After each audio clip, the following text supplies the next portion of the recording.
Hello student, welcome in today's session. In last video, we have seen the many disorders or diseases related with the respiration, that are the respiratory disorders, and that are listed as emphysema, pneumonia, bronchitis, that is the chronic bronchitis, acute bronchitis, that are the asthma, then the occupational lung disorders, silicosis, asbestosis, then the laryngitis, pharyngitis, sinusitis, allergic rhinitis. These are the many diseases which are related with the respiration, and that causes of diseases, symptoms of diseases, treatment, and what are the precautionary measures are to be taken before that diseases, or what is the cure is to be taken before that diseases.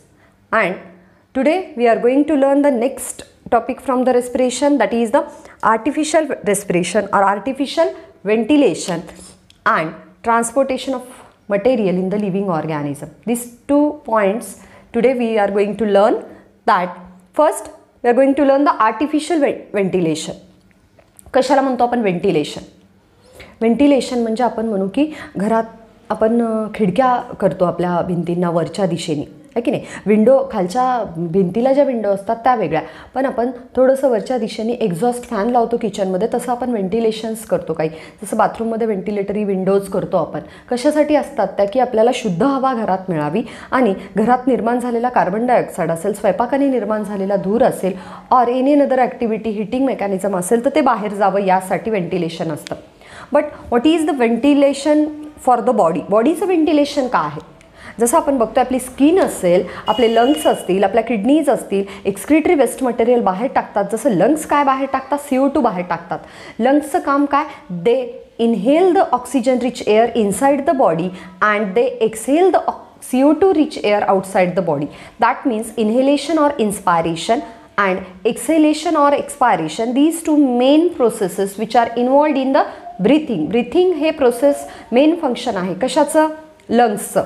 तर artificial ventilation कशाला म्हणतो? Lungs आपल्याला ventilation provide करतात. Lungs आपल्याला शुद्ध हवेचा पुरवठा करतात आणि शरीरातील अशुद्ध हवा काढून बाहेर फेकतात. त्यामुळं जेव्हा लंग्स इनेबल ठरतील in any diseases or in any surgery or in any accidental mechanism, किंवा घरात आग लागली आहे, इलेक्ट्रिक शॉक बसला एखाद्या व्यक्तीला, ॲक्सिडेंट झाला एखाद्या व्यक्तीचा, किंवा मेजर सर्जरीज असतील मोठ्या, ज्याला ओपन हार्ट सर्जरी म्हणू, बायपास म्हणू, किंवा ॲक्सिडेंट झाला, ब्रेनची एखादी सर्जरी आहे, इंटेस्टाईनची एखादी सर्जरी आहे, तेव्हा when person is unable to breathe naturally, when person unable to respire naturally, that time artificial ventilation is given.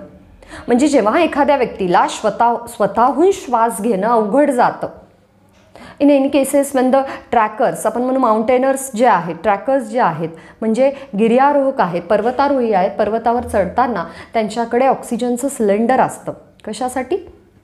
तर त्यांना व्हेंटिलेटर प्रोव्हाइड करावं त्यासाठी. But that is not part of entire ventilator. It only giving oxygen Wien oxygen living level in the air is decreases. जेव्हा एअरमधली oxygen rich air, ऑक्सिजनची level कमी झाली आहे, त्या ठिकाणी ऑक्सिजनचा पुरवठा ते सिलेंडर्स करत असतात. पण आपण आर्टिफिशियल व्हेंटिलेशन कशाला म्हणू? जर एखादा व्यक्ती बुडत असेल, आपण बघू की when artificial ventilation is required, first of all we have seen the definition that when person is unable to breathe, जेव्हा एखादा व्यक्ती श्वास घेण्यासाठी अनेबल असतो, त्याला श्वास घेता येत नाही, जड जातंय, then artificial respiration provided. Then respiration not caused by the lungs, artificial respiration is to be given, is to be provided by human beings. एक तो व्यक्तीद्वारे दिला जातो, or by mechanical way. बघा, मशीनच्या मदतीने किंवा एखाद्या व्यक्तीच्या मदतीने जेव्हा एखाद्याला श्वास घेणं जड जात असेल तेव्हा आर्टिफिशियली रेस्पिरेशन प्रोव्हाइड केलं जातं. म्हणजेच श्वास हा कृत्रिमरित्या दिला जातो, कृत्रिम श्वसन ज्याला आपण म्हणू. तेव्हा त्याला आपण काय म्हणू? That is called as the process when a person unable to breathe. The process in which person is unable to breathe, that time artificial supply of oxygen is provided by mechanical way or by the human beings. That process is called as, that mechanism is called as artificial ventilation. म्हणजे कृत्रिम श्वसन किंवा कृत्रिम हवा देणं CO2 rich हवा काढून घेणं कशाला म्हणू आपण, जेव्हा एखाद्या व्यक्तीला हवा घेता येत नाही कुठल्याही कंडिशनमुळे, तेव्हा काय प्रोव्हाइड केलं जातं, आर्टिफिशियल रेस्पिरेशन प्रोव्हाइड केलं जातं. कुणाद्वारे, एक तर ह्युमन बिंग्सद्वारे किंवा मेकॅनिकल वेद्वारे, मशीन्सद्वारे हे प्रोव्हाइड केलं जातं. आता कधी कधी गरज पडते या आर्टिफिशियल व्हेंटिलेशनची. When there is a condition when artificial ventilation is to be provided, कधी गरज पडते. सगळ्यात महत्त्वाचं ड्रॉवनिंग ज्याला आपण म्हणतो. When during the diving or during the swimming or when person is fell in to water, एखादा व्यक्ती पाण्यात पडलेला आहे आणि स्विमिंग करताना त्याच्या तोंडात पाणी गेलेलं आहे किंवा डायविंग करताना त्याच्या तोंडात पाणी गेलेलं आहे, तर त्यावेळेस काय होतं, तुम्ही बघाल तोंडाला एक पाईप असतो डायव्हर्सच्या आणि त्यांचं पूर्ण फेस शिल्ड, फेस मास्कनी कव्हर्ड असतं. दॅट टाईम माऊथमधून पाणी जाणं अलाउ करत नाही लंग्समध्ये. आता तुम्ही बघा, एखादा ग्लास आहे, त्या ग्लासमध्ये काहीही नाही म्हणजे काय असतं, हवा असते. When you have filled that glass with water, then naturally the air passes outside that glass. म्हणजे तुम्ही जर तो ग्लास पाण्याने भरला तर हवेची जागा कोण घेत आहे, पाणी घेत आहे आणि हवा कुठे निघून जाईल, बाहेर निघून जाईल. In that same way, when lungs are filled with the water, when any person, when it is undergoes swimming or आपण म्हणू की तो डायविंग करत असेल, स्विमिंग करत असेल किंवा तो कंडिशनली ॲक्सिडेंटली पाण्यात पडला असेल, that time his or her lungs filled with water.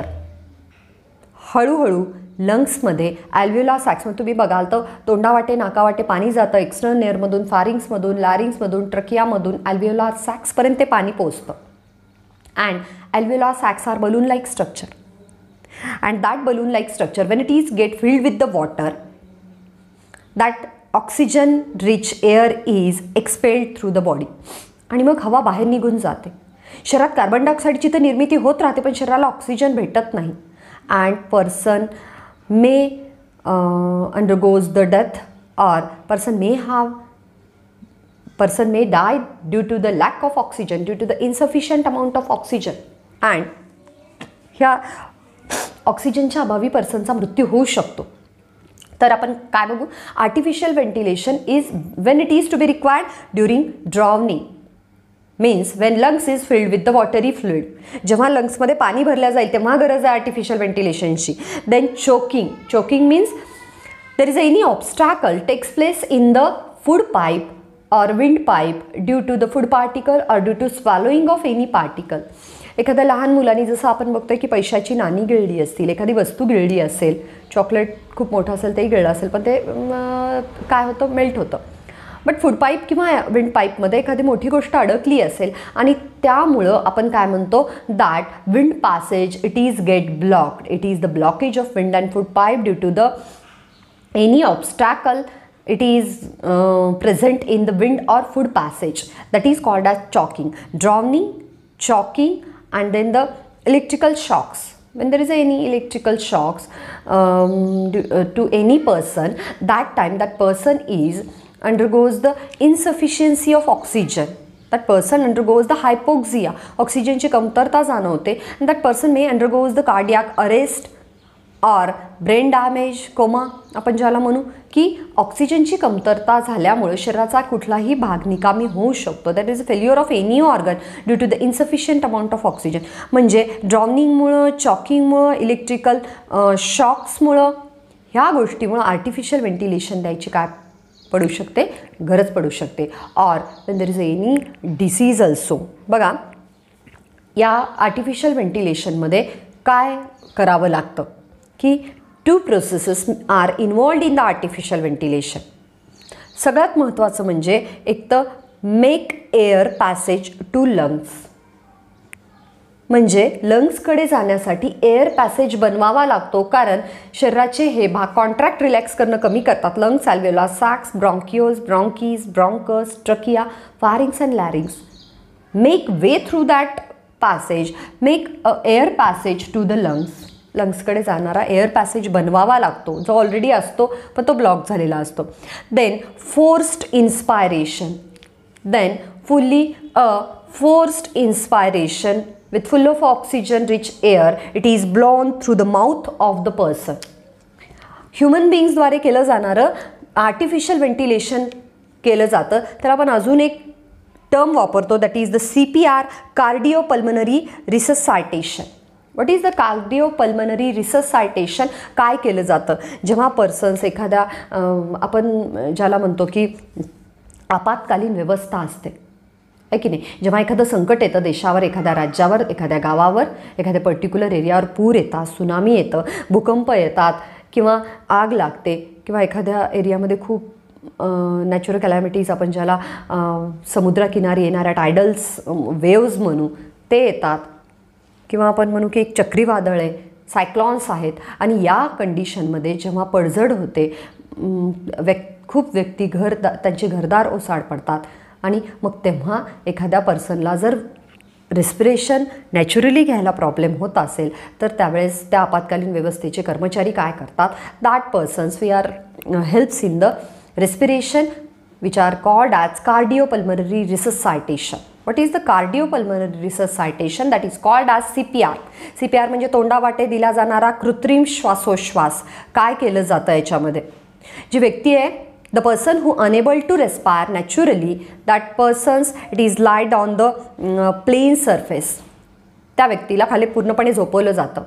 Then make that person in such a position that his head is at the higher position. त्याचं डोकं हायर पोझिशनला गेलं पाहिजे. त्याचे shoulders and the chest of that person remain straight and during the breast line, along the breast line आपण ज्याला म्हणतो जिथं ब्रेस्ट प्रेझेंट आहेत, and consider a vertical line through the chin, going through the heart, and a horizontal line going through the breast, that during that plus point, अशा या plus पॉईंटच्या भोवती जी breast through जाते एक इमॅजिनरी लाईन आणि एक चिन through heart through जाते, अशा इमॅजिनरी प्लस साईनच्या मध्यभागी जिथं आपला हार्ट प्रेझेंट आहे, तुम्ही बघाल आपला हा जो स्टर्नम बोन आहे, स्टर्नम बोनच्या खाली, स्टर्नम बोनच्या 4 बोट खाली जिथं आपले हार्टबीट जाणवतात, तर तिथे काय केलं पाहिजे, CPR देताना आपण कृत्रिम श्वासोच्छ्वास देताना व्यक्तीला खाली झोपवलं जातं. त्याचा मान किंवा ब्रेनचा भाग, डोक्याचा भाग, हेड पार्ट हा थोडा अपर पार्टला move that upper part or the head part along the upper side. Then make a hand in hand position, and that hand in hand position काय केलं जातं, that put that hand in hand position over the chest रिजनवर ठेवला जातो त्या व्यक्तीच्या, आणि forcefully काय केलं जातं, जवळपास 1 मिनिटामध्ये 30 फोर्सफुल इन्स्पायरेशन दिले जातात. आपण म्हणू की एक एअर पॅसेज बनवला जातो सगळ्यात आधी, म्हणजे जवळपास 1 मिनिटात मोजायचे तर असे 25 ते 30 फोर्सफुल प्रेशर दिले जातात. कुठे, चेस्ट एरियावर. CPRमध्ये काय केलं जातं, कार्डिओपल्मनरी रिससायटेशनमध्ये ज्या व्यक्तीला रेस्पिरेशन करता येत नाही आहे मनाने, त्याला खाली झोपवलं जातं, त्याचं डोकं वर केलं जातं, शोल्डर्स आणि चेस्ट स्ट्रेट ठेवलं जातं, त्याचे हात स्ट्रेट ठेवले जातात, पाय रिलॅक्स केले जातात, आणि त्याच्या चेस्ट रिजनवर हातांनी हँड इन हँड पोझिशनमध्ये काय दिलं जातं, फोर्सफुल प्रेशर दिलं जातं. कुठे, चेस्ट रिजनमध्ये, स्टर्नम बोनच्या खाली जिथं हार्टची पोझिशन आहे की नाही. तर make a air passage to the lungs, आणि असं केल्यानंतर थोडंसं नाक दाबून तोंड ओपन करून त्याच्यामधून फोर्सफुल इन्स्पायरेशन दिलं जातं.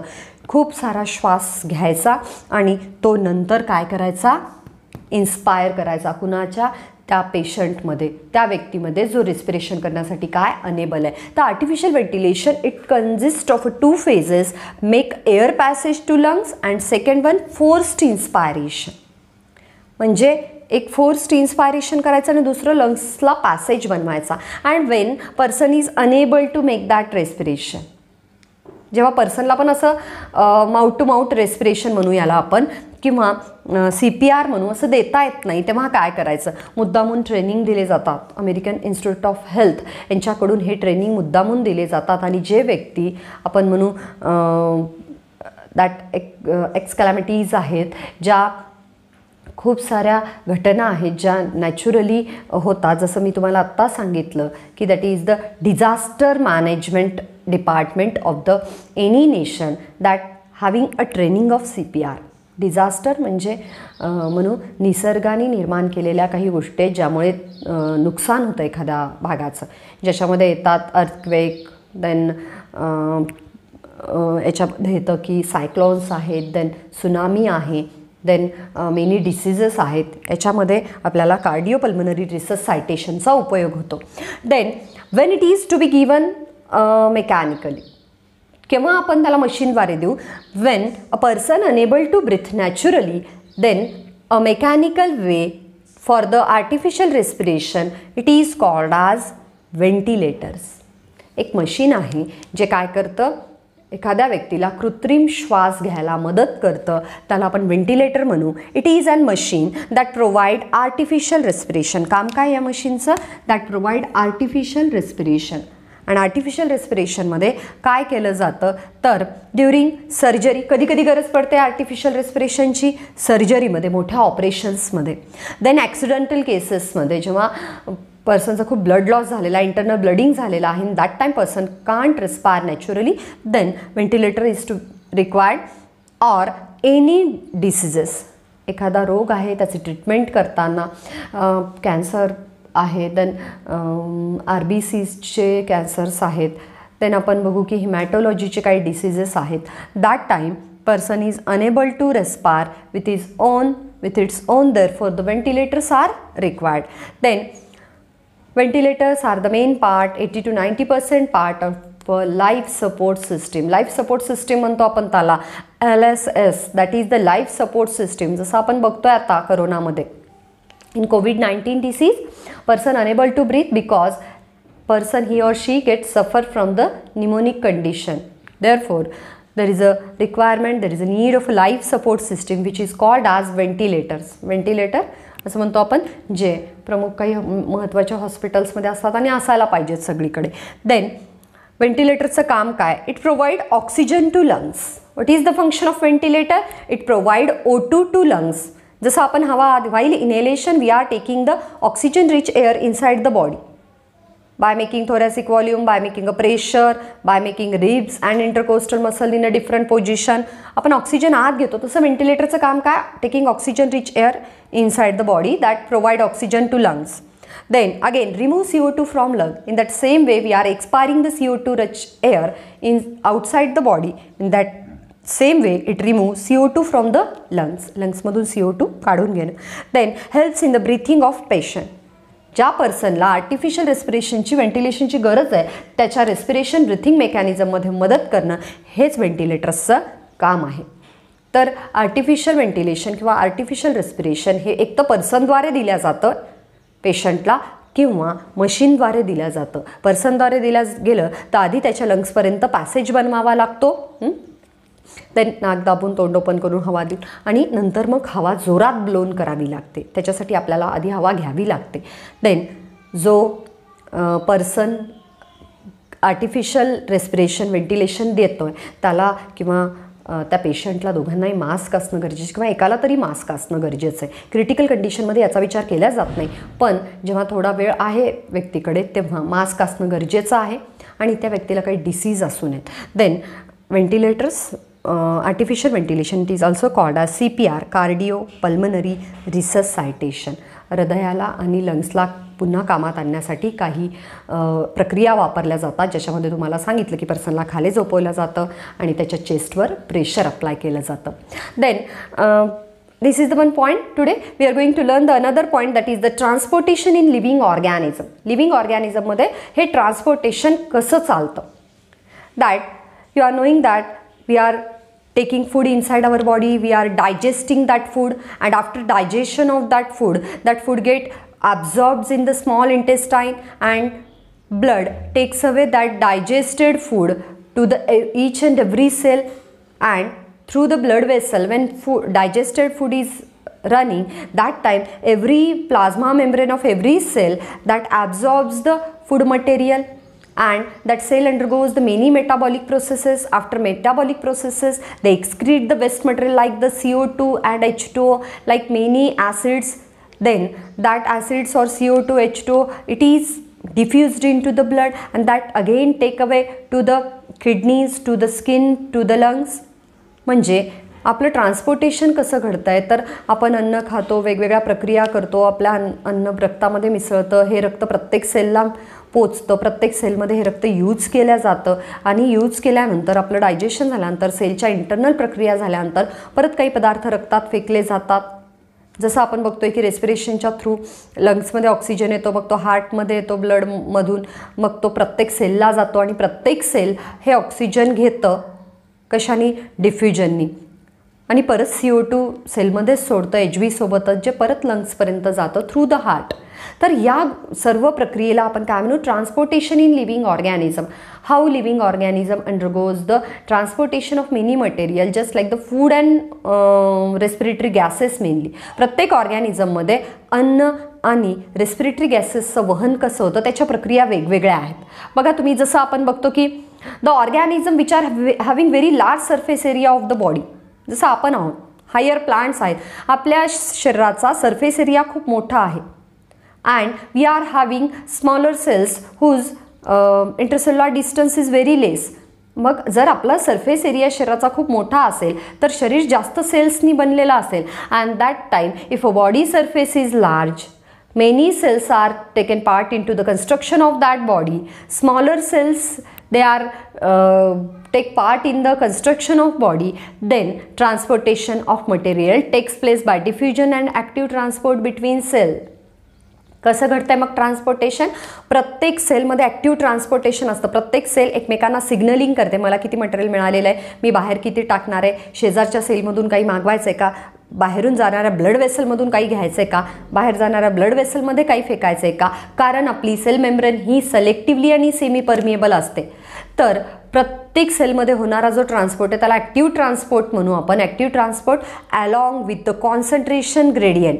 समजा कॅल्शियम आयन्स किंवा सोडियम आयन्स सेलमध्ये जास्त झालेत तर ते ब्लडमध्ये टाकल्या जातील, समजा ते कमी आहेत तर ब्लडमधून मागवल्या जातील, घेतल्या जातील. And diffusion, it is the transportation of material, maybe solute ion from the gaseous and liquid ions from the higher concentration to the lower concentration. ब्लडमध्ये जास्त आहे तर ब्लडमधून सेलकडे, सेलमध्ये जास्त आहे तर सेलमधून ब्लडकडे, असं त्याचं, but along with the concentration gradient.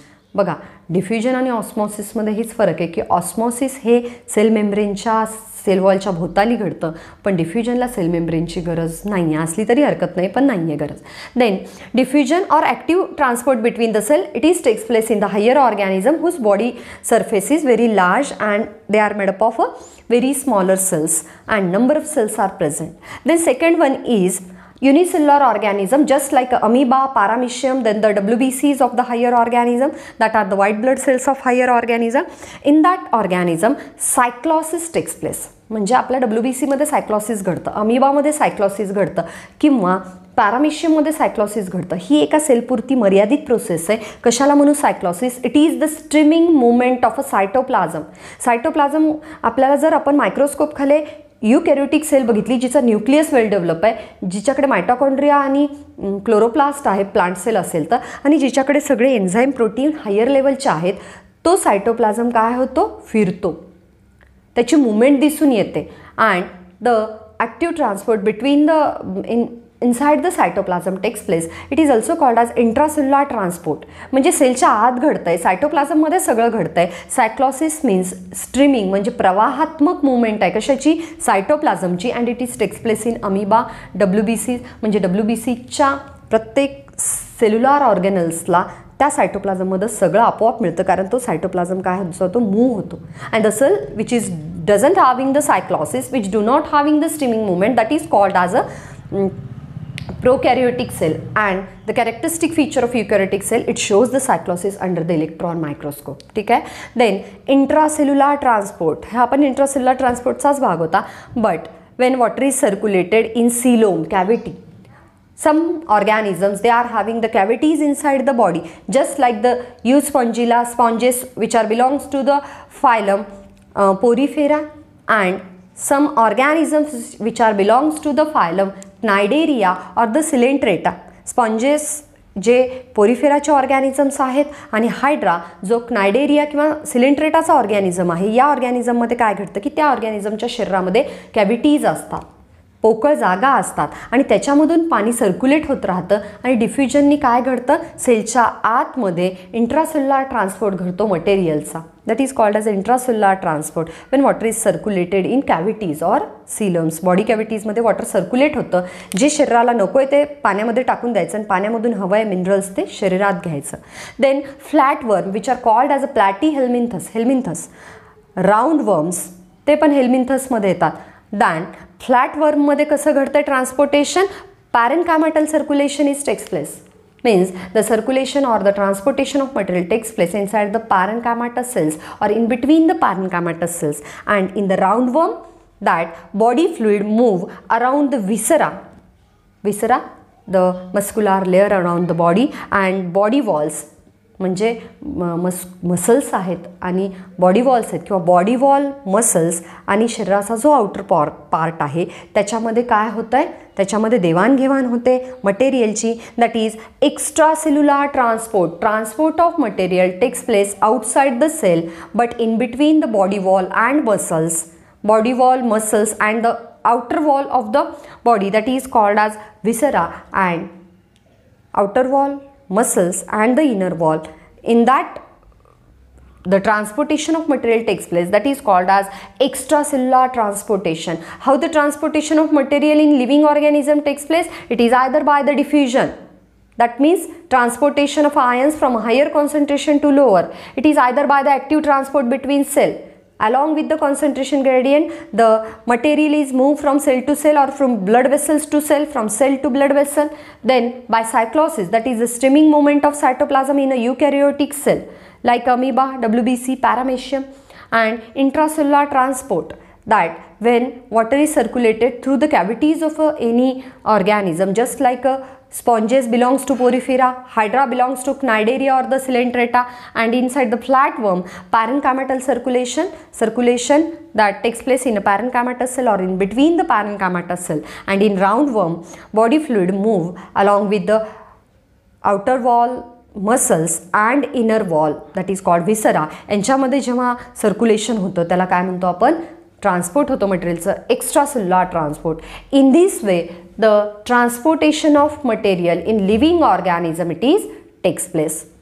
In next session we will going to learn the circulation in animals. मध्ये घडणारे वेगवेगळ्या प्रकारचे सर्क्युलेशन आपल्याला बघायचे. This is the starting of circulation in living organism. Transportation in living organism, which is eitherly called as a circulation. Here we end the half part of the chapter, that is the respiration. हे रेस्पिरेशनचं mechanism किंवा artificial व्हेंटिलेशनच्या इथे आपलं रेस्पिरेशनचा अर्धा part संपतोय. That today we will learn that artificial ventilation, ventilators, how ventilators are work on the basis of providing oxygen to lungs, remove CO2 from lungs, helps in the breathing mechanism, and is eitherly called as a CPR, that is cardiopulmonary resuscitation, and transportation of material in living organism. Thank you student. Thanks again.